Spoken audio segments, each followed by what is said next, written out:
Share the road, keep pedestrian safety in mind. In 2020, around 6,516 pedestrians died in traffic crashes, a whopping 17% of all on-road fatalities.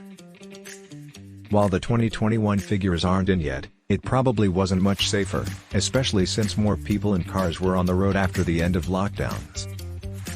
Most pedestrian fatalities, over 75%, happen when it's dark and visibility is limited. The majority of pedestrian accidents happen in urban areas, as could be expected. What may surprise you is that most fatalities don't happen at intersections and that many happen at marked crosswalks. Do drivers have to yield to pedestrians? Generally speaking, drivers have to yield to pedestrians, even if they're crossing in unmarked crosswalks.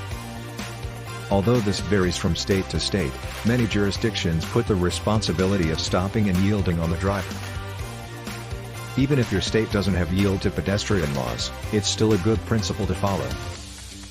After all, being a responsible driver is so much more than just following the law.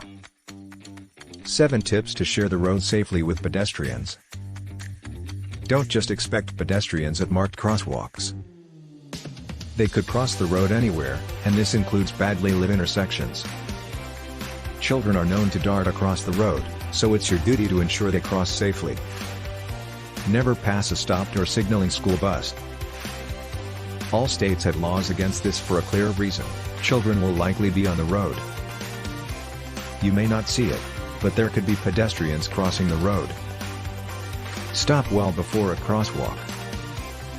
Otherwise, those crossing pedestrians could be caught in other drivers' blind spots.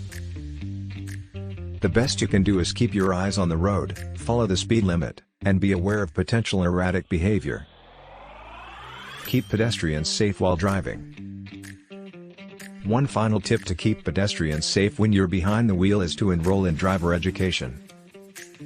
In driver education, you'll learn more tips on how to drive around pedestrians and take evasive action if needed. Thanks for watching.